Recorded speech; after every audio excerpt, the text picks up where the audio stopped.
Hello, YouTube friends! Smash like and subscribe as we analyze Sunday's mega clash at Stamford Bridge and more.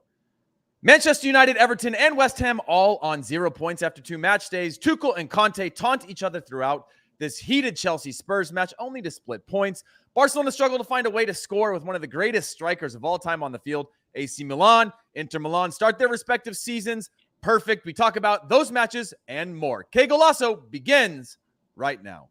What is up, everyone? Welcome to Qué Golazo. I am your fill-in host for today, alongside my former teammate and one of my favorite players to play with, Mike Lahoud. Mike Lahoud, what is going on, man? It's good to see you. Thanks for having me on, Heath. It's good to reconnect with you. Good to see you. And I'm speechless. I don't even know what to expect in world soccer or any soccer anymore. There will be drama, or there will be goals, especially late on. Okay, so before we get into it, it sounds like your voice is a little bit raspy, so let's get that out of the way real quick. Seems like you had perhaps a long night or a busy day yesterday. I mean, walk me through it. And you also, I'm seeing a different backdrop, so you must be on the road. Yeah, I'm up here in Austin, do color commentary for Austin FC, and what a finish it was. They were down 3-1, probably 60, 70 minutes in the game, and then out of nowhere, the team came to life and won the game 4-3, almost the final kick. Sebastian Driussi, MVP race, former Zenit St. Petersburg player that was covered here on Qué Golazo, scores the winner, and I didn't know what to do. Faint, go to the club, grab a drink, just didn't know what to do, so I went home and slept. But here we are. Here's the show. More to come. Okay, I like that. Well, let's start obviously with Chelsea Spurs. This was a wild game, and you know, when you listen to the broadcast or you do research on these matches, you see so much history involved, right? And you and I, we didn't grow up in amongst the history of a lot of the teams in the UK. But then when you see just from the start, Tuchel, Conte in each other's faces, taunting, one getting in the other's face, one running down the sidelines around goals. I mean, it really illuminates it and brings it to life. And you know, players come and go, managers come and go, but to see them tap into that history and that tension was unbelievable. What was your initial take from this match? I love it. This reminds me of the Premier League in its golden era when you saw, even before Mourinho, Ferguson and Arsene Wenger, and the tension you saw in that matchup with those teams. And this could very well be two teams that sneak into that title race conversation. Tottenham Hotspurs last season were kind of the disruptors against Man City and Liverpool. They beat City twice, home and away. And so they did a lot of good business in the window this summer. And Chelsea, they're the team, kind of the forgotten team. They got Koulibaly, they got Sterling, but haven't really done as good of business as they may have wanted with some other signings, Cucurella coming in as well. But this is the high pressure, high intensity game you want London derbies to be a part of. Now, we've got this comment here from Berdendorf saying, as a neutral, pretty bad officiating this one. I mean, obviously, there was some controversy around moments that led up to goals, fouls that weren't potentially called. Did you, were you, I personally kind of liked the flow of the game. Was there any officiating issues that you saw or were caught up in? The one that was the main talking point, the first goal, the Højbjerg goal, not so much the foul or lack thereof. I think depending on which angle the referee has, obviously VAR gets to have a look taken at it. But there was one angle that showed that Bentancur may have gotten the ball first and then the man. Initially, I thought it was man, then ball. But on the Højbjerg shot, Jorginho with a costly mistake, but on the Højbjerg shot, Richarlison, I think he was offside. I think he was in Mendy's line of sight, and I think that made the difference between that ball going in. I think the referee may have gotten that call a little bit wrong to get Spurs back in the game.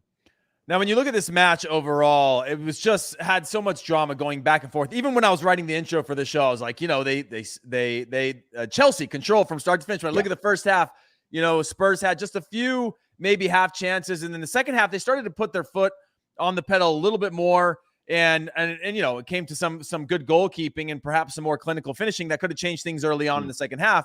But it went back and forth, and then ended up with all this drama. In the end, do you think splitting points is the fair result in this one?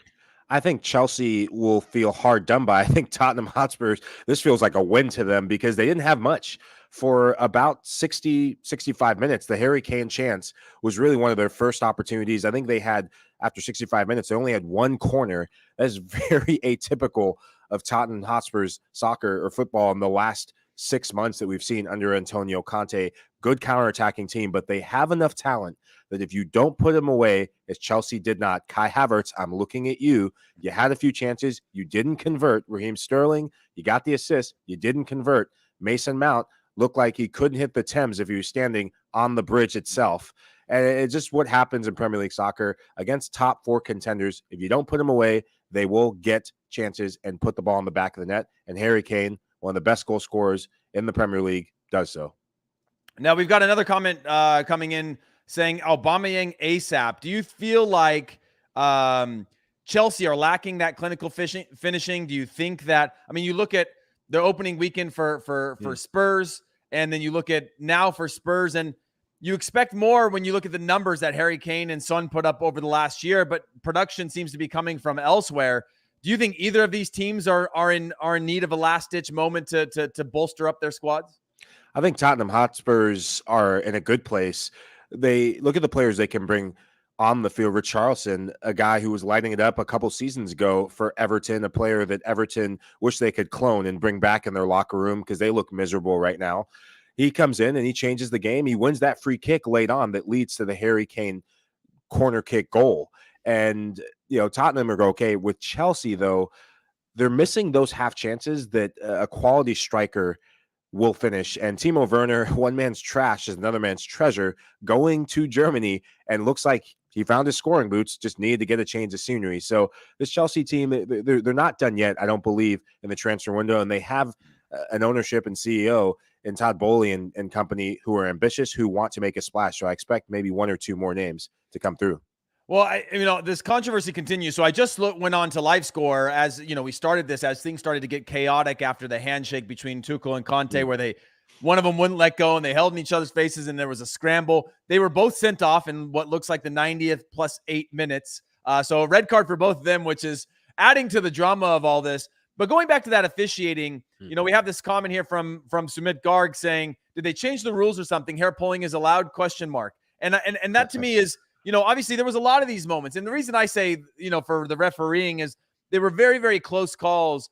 But, when he let these things go, there was also some commentating during the match around, should it have been a sending off with the pulling of the hair?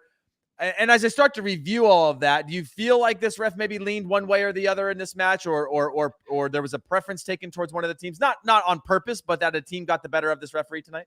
I think Tottenham Hotspurs did, because when you have the pulling of the hair, when you have a potential foul, and a minute later, Tottenham Hotspurs benefit from scoring a goal. When you have a possible offside call and you have VAR that you can use as a resource, the referee doesn't see it and call it, it goes your way. And in big games, there's always going to be a nervy moment. And Anthony Taylor, typically a referee who refs solid games, doesn't favor one side, goes unblemished. But he had a part to play today, because if that is seen and called, and that's a potential red card, which I think it is, that changes the flow. It kills Tottenham's momentum, and then Chelsea get out of there with a win. But take nothing away from Tottenham Hotspurs. They did what they had to do. They warmed up the bus, and they will now be back on the M1 or M6 or whatever M freeway back to North London.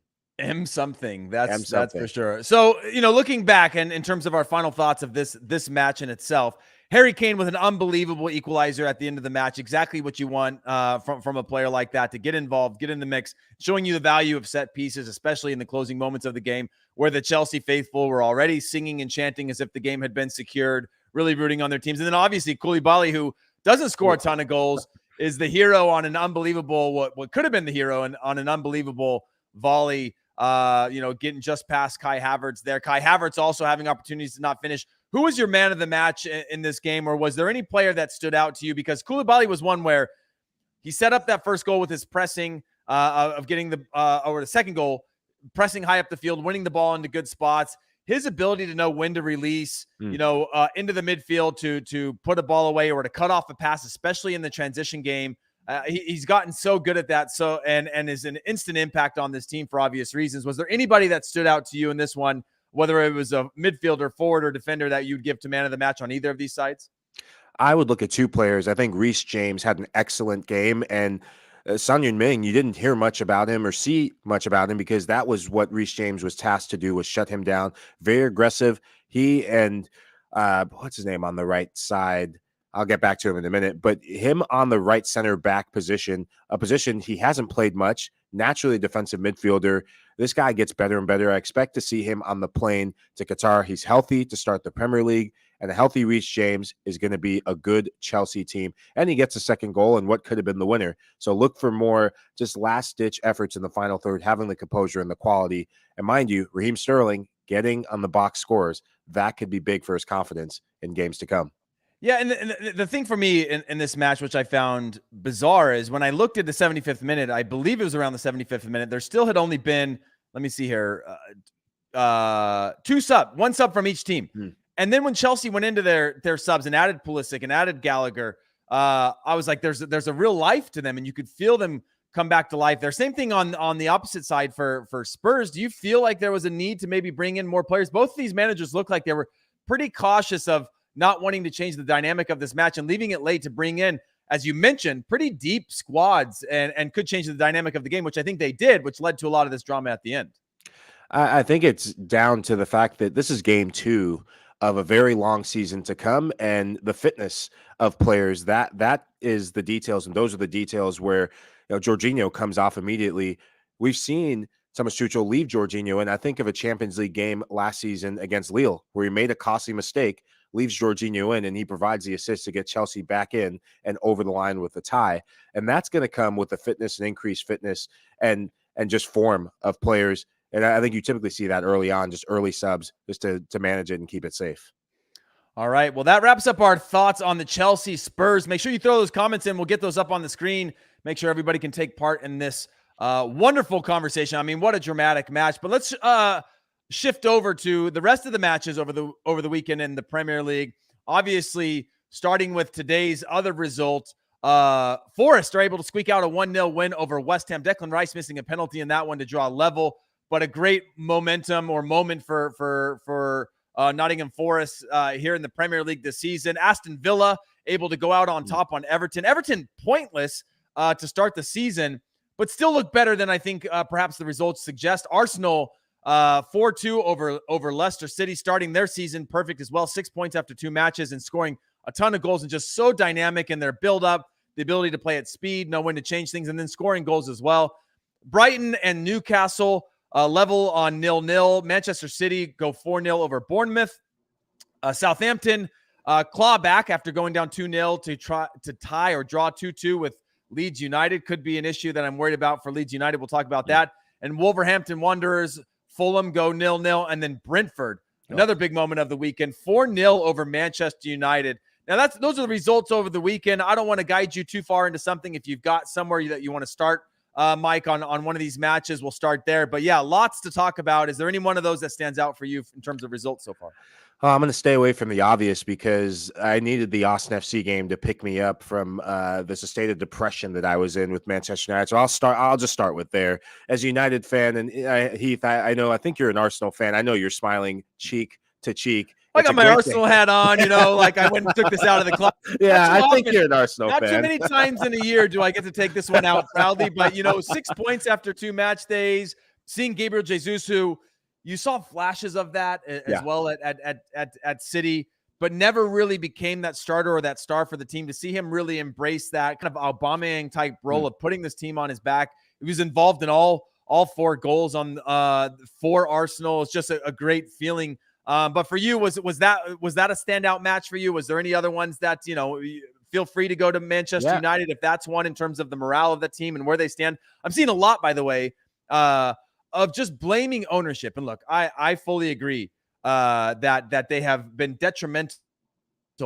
Both been on the field in big games. You and I both been on the field representing a crest or a team. Granted, we never played at the level of Manchester United, but we've been in places where it does come down to, yes, player selection and squad and having depth in your team and healthy roster and morale is all that. But when you step on the field, you still have that personal pride of being a professional. And when you look at Manchester United, you can't tell me that they're a 4-0 defeat in a match like that, considering the quality of players they have. So what were your thoughts on that one, and kind of what are your main takeaways and where they're going right now, knowing that they've started the season pretty poorly?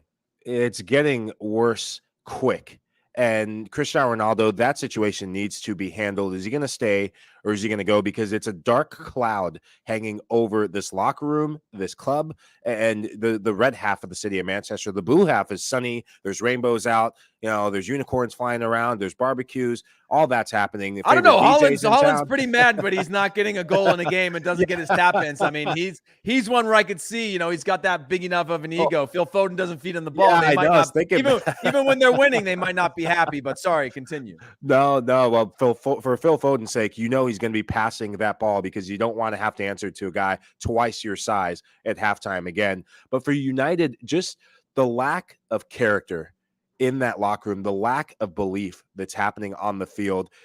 I would put all 11 players on the transfer market. It starts with David De Gea, who last season saved Manchester United time in and time out, and he's had some of these games here and there. He's one of the highest wage earners, and I think that is such a big issue. They keep rewarding players who haven't performed in the last few seasons with new contracts, and players that have been at the club. I think of Phil Jones. How is this guy still getting a contract? I feel like when I say that, I'm Graham Souness, who's always looking to blame Paul Pogba. So I'm going to retract that Phil Jones statement and focus on the guys on the field. I thought Martinez had a difficult game. The third goal, just the lack of height is going to trouble him. Premier League teams are going to key in on that, and it's going to allow teams to play more direct.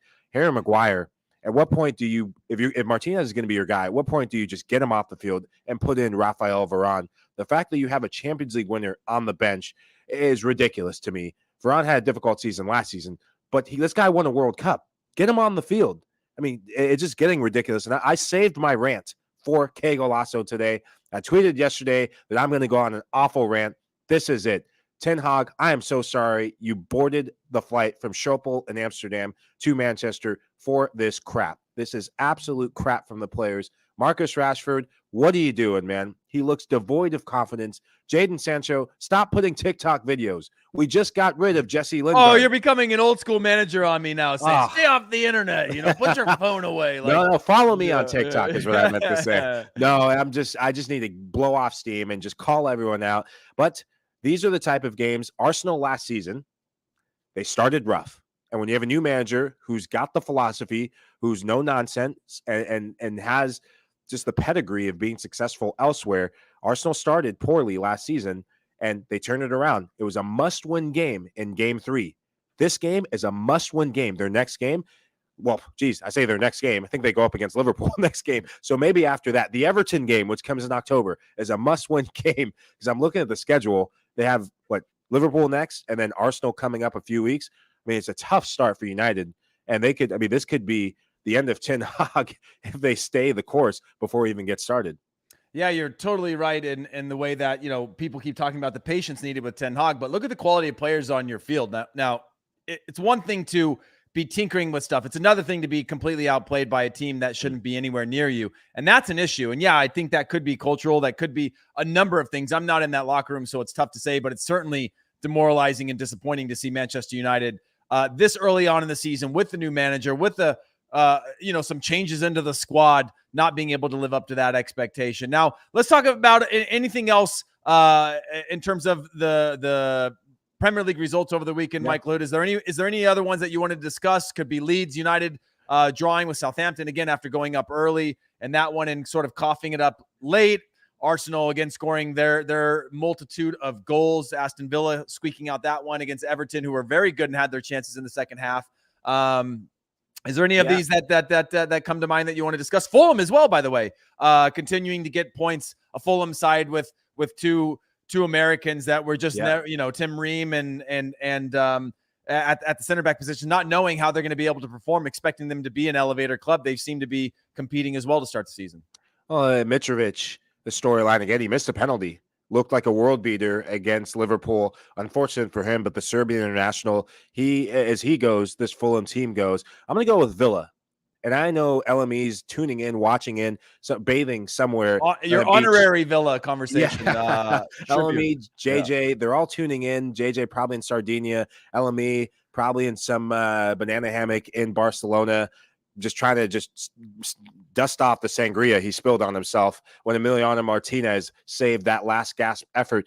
The big talking point for that game was Tyrone Mings coming back into the lineup. Tyrone Mings, a player who was stripped of the captain's armband and lost his place in year 2 under Steven Gerrard. Massive call by Gerrard for the England international, and Mings comes in and he has a massive contribution late on. Everton pouring on the pressure and Mings saving a possible just rebound goal from Solomon Rondon off the rebound from Martinez. But these are the things that Gerrard's going to have to get right in his early coaching career. What's the balance for this Villa team?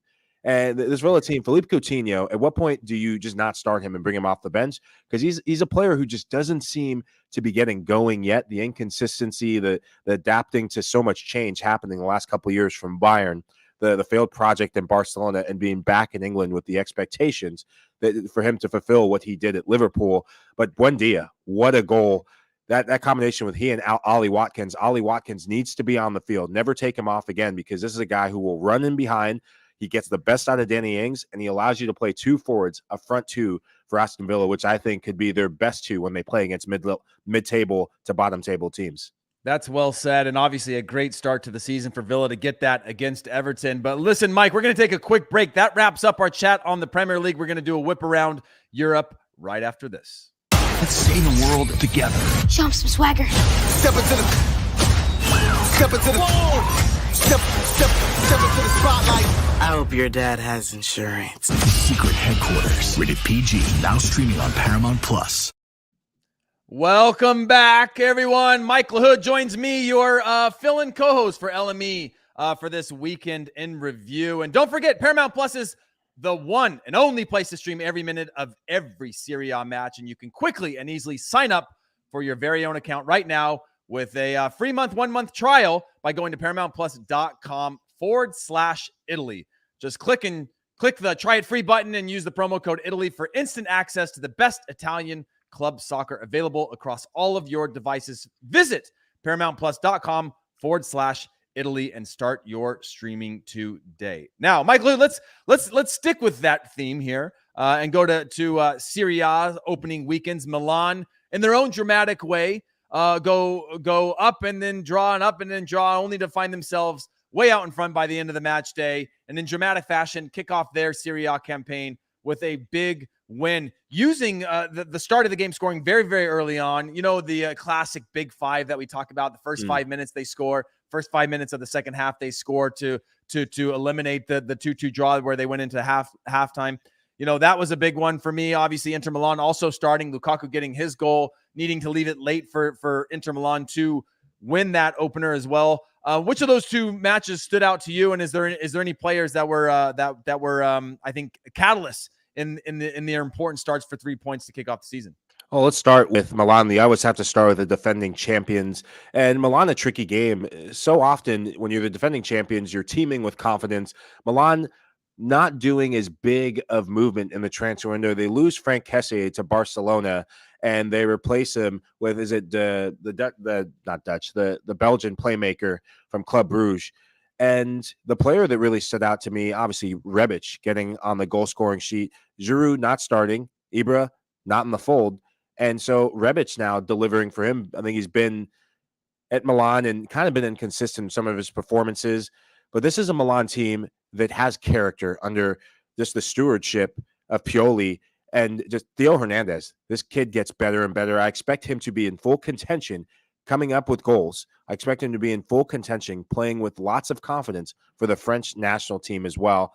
He's a player that will have to take the next step in his development to keep delivering in big games offensively and also defensively for Milan. And for Inter, the big storyline is always going to be Romelu Lukaku. He did it last year for Chelsea, getting off the mark early. Now, can he keep his goal-scoring vein of form? A player whose skill set translates really well to Serie A, physically imposing. His movement in the final third just has that hunger to score goals. His relationship with Lautaro Martinez, another player, very important for him to get the game-winning assist on almost the last kick of the game. Their chemistry as they go, this Inter team goes. Martinez was the guy last year. How are they going to maintain who's the guy between he and Lukaku this season? That's something that's going to be the key talking point. Well, as I mentioned before, Lukaku gets that first goal. Inter Milan needing to leave it late to actually wrap up the 3 points, but scoring in the second minute in my big 5 theme, and similar to Udinese, which I thought, man, it's a slow start for AC Milan, giving up their first goal, and you see the player, as you mentioned, Theo Hernandez scoring that penalty. Rebic had a great game as well, having a brace, and Brahim Diaz obviously putting things away at the start of the second half for the AC Milan game. For Inter, and we talk about this a lot, right? For a long time, Serie A didn't have that sort of gravitas in terms of the drama, right? We look at the Bundesliga, and you see that Bayern Munich won again today. They're going to win again tomorrow and probably keep control of that. But in the Italian league, it just does seem like it's a wide open race last year, the year before, and this year as well. Even in Atalanta, getting their first three as well, and trying to make a claim as somebody that we've sort of written off as saying, yeah, they might settle into that sort of 5 to 8 position from here on out, being a big club, but maybe not being able to compete for titles in the ways that we thought that they might have in the years past. Was there any other matchup from the weekend that stood out for you, or in terms of results, or anybody getting on the score sheets that are worth mentioning? Yeah, I keep it to Atalanta, and there's still games unfolding, and obviously AS Roma is going to be one to watch with Jose Mourinho. That's really the game that I'm keen on seeing is, can Jose Mourinho's team take the next step in that conversation to be in that top 4 and maybe even make it a top 3? Jose Mourinho, no stranger to success in Serie A, and with the addition of Paulo Dybala, I think that's the first time in the last couple weeks I haven't called him Pablo. So something I've been working on, mirror on the wall, no more Pablo for them all. But with Dybala coming in, there's just an extra gear. There's a lot of excitement in the Italian capital. I know Lazio getting off the mark in their game as well. Can Lazio, Ciro Immobile, can he defend his scoring title? But Serie A, this is a league that got me really just enamored with European football in the late 90s and the early 2000s. And in the 2000s in particular, and arguably in the 90s, Italian soccer was the standard bearer. And I think the influx of foreign talent, you look at the teams like AC Milan, Rafael Leao, best player on the team last season, impact player, and you just look, Romelu Lukaku, Belgian national team striker, played a key part of Belgium's World Cup run 4 years ago. He's back in the fold. There's foreign influxes of talent coming back to Serie A in ways we haven't seen for the last decade. And I think that's going to be an uptick in the quality for all teams discussed. Well, as we speak, Mike Lahoud, obviously Maximiano is sent off in the 6th minute for Lazio, and they go down 1-0 on Bologna's opening goal of the season from Arnautovic, which is unbelievable. Sumaro gets sent off, so they go level on players on the field, which is the most Italian thing to do ever on the opening weekend, is have multiple red cards. And then Silvestri scores for Lazio now when they're both playing with 10 men as we speak. This match is continuing to go on. And as we mentioned before, Liverpool still have to play Crystal Palace on Monday night. That's why we didn't talk about that one. They have yet to play. And then as we are talking about this now, there's still matches, as you mentioned, to be played in Serie A. Roma taking on Salernitana away from home, and then Spezia playing against Empoli. So there's still matches to be played over the weekend. Shifting over to quickly over to the Bundesliga, Bayern Munich, as I mentioned, continue their control or early control as expected. Sadio Mane, I believe, I'll fact check this so I don't sound stupid. May have had a missed penalty or a penalty called off or something like that. I'll get back to that in a minute. But in terms of the Bundesliga, Mike Lahoud, is there anything that took place in the Bundesliga that was worthwhile to you or surprising even, as we look to whether that's, I'll let you slip in a few, I'm in Soccer We Trust. I'll let you slip in a few Americans abroad if you needed to. But is there any results from the Bundesliga? Obviously, Bayern Munich playing today with a 2-0 win over Wolfsburg, and then Borussia Dortmund getting the win as well.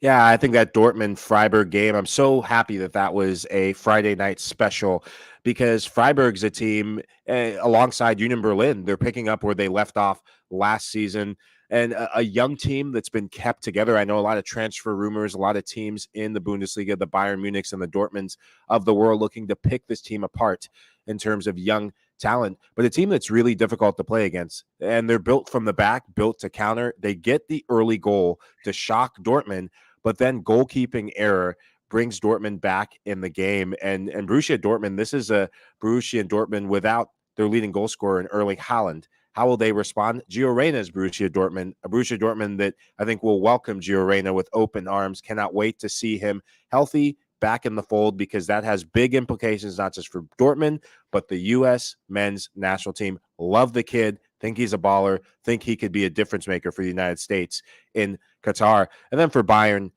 doing Bayern things.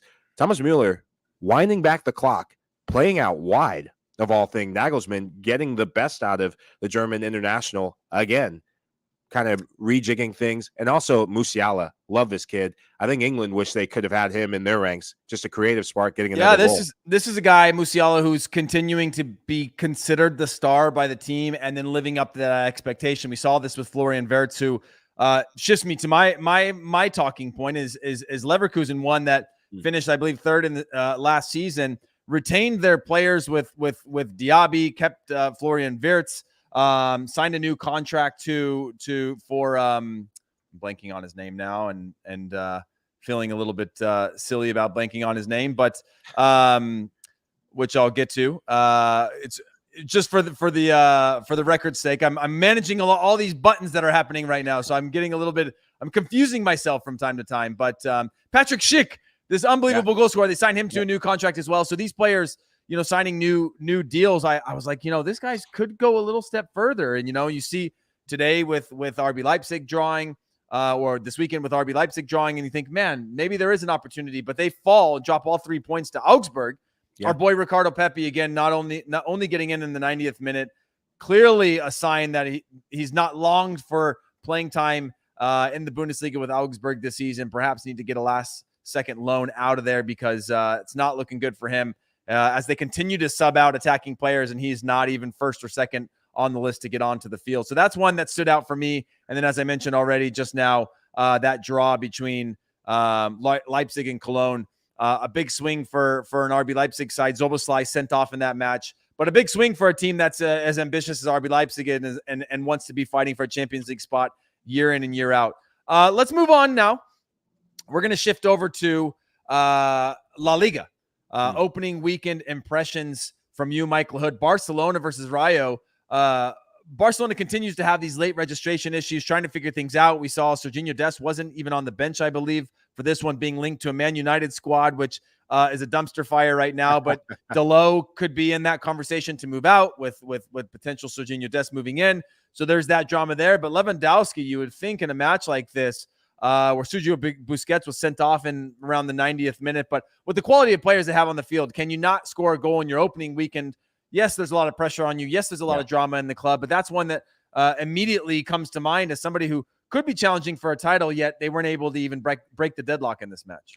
I think it's down to the pressure. This is a Barcelona team that is doing a full-on yard sale on every portion of the club. I wouldn't be surprised if they tried to sell the B in Barcelona for a certain price. Maybe that'll go for 500 million euros to complete the registration of all future signings.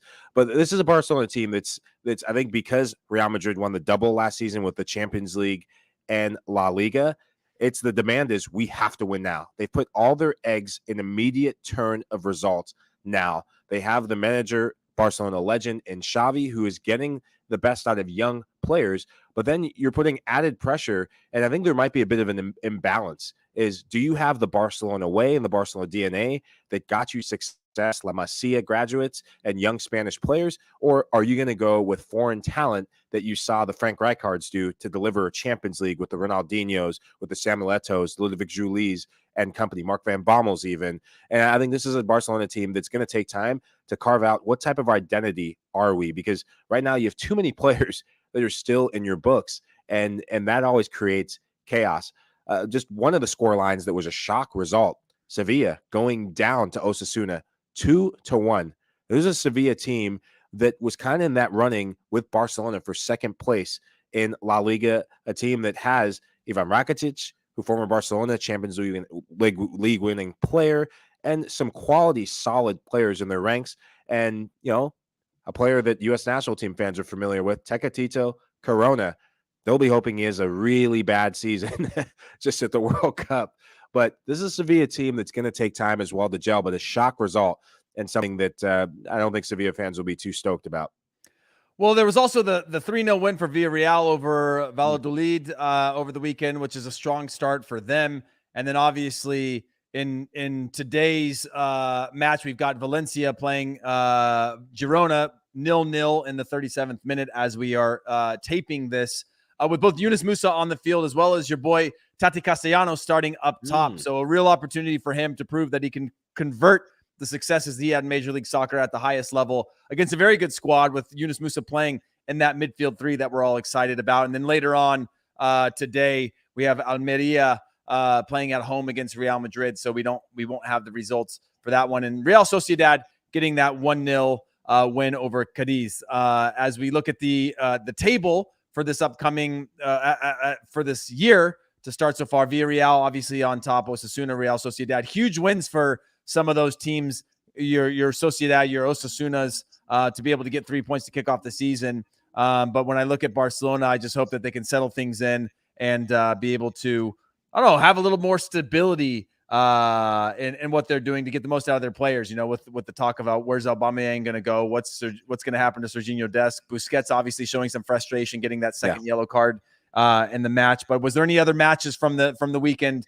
In opening weekend for La Liga that are worth mentioning, or we can move on to Liga? Yeah, I just think keep an eye on Real Madrid. You know, how do they cope with the Super Cup win and coming back? There's a lot of expectations. How do you top what you did last year? Obviously, the treble is the only way you do that, but keep an eye on their match. Some new signings, Tremini, potential future star for the French national team. Would like to see how he and Camavinga do this season. Can they take the next step as Vinicius Jr. did in his career? I like that. Well, let's move on to Ligue 1. And not sure if there's anywhere that you feel like starting on this one, but there's plenty to talk about in Ligue 1. I'm just getting this again. I'm moving all of these things around, so I'll get that going. Is there anywhere that stands out for you in terms of a place to start on Ligue 1 over the weekend? Yeah, you have to start with the defending champions in PSG, a team that is going through a revolution of sorts. And really, how do they turn the tide on? Yes, we know there's certain certainties. You have like Bayern winning the German Bundesliga. Liga is PSG's league of choice. Lille and Monaco, every couple of years they have something to say about that. Maybe Marseille this year, they didn't get the type of performance Marseille that they would have hoped to in their first couple weeks. But this is a PSG team that looks to have more cohesion. And I'm surprised by that because once you give Kylian Mbappe the keys to the entire city of Paris, you typically don't see that type of response. But Neymar, yet again, on the score sheet. Kylian Mbappe, yet again, on the score sheet. And now can you get Lionel Messi to wind back the clock and continue to provide goals? Didn't do it this weekend, but they have depth. They have talent. Obviously, with the 5-2 win over Montpellier, there was a couple of goals that I've seen of classic PSG early on in the season where they're sort of a little bit too lackadaisical, but we're really in control of that match from start to finish and nothing to have to really be concerned about, so to speak. No team away, obviously, in Lille's match over the weekend, but looking at today's results, Auxerre Angers 2-2, Ajaccio Lens play 0-0, and then Toulouse with a big 3-0 win over Troyes or Troyes, and then Nice and Strasbourg playing 1-1, and then Brest still to play against Marseille with the Lyon match postponed. Not really sure why that one was postponed. I'm just seeing that now. So was there any other things from around the globe or around Europe for the weekend other than Ajax's battering of Groningen 6-1?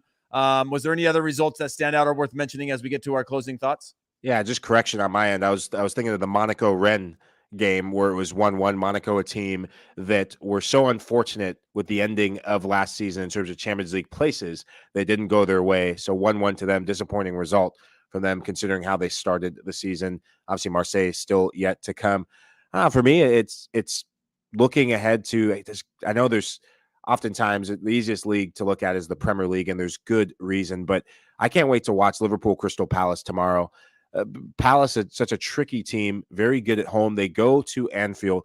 Liverpool, a disappointing week one performance, very fortunate to get out of Craven Cottage with anything. And how do they show up? How do they cope with the loss of Sadio Mane, who looks to be very happy in Bavaria. Didn't get on the score sheet today, but looks to be the real deal in the German Bundesliga. Lots of question marks over Liverpool. We'll find out tomorrow.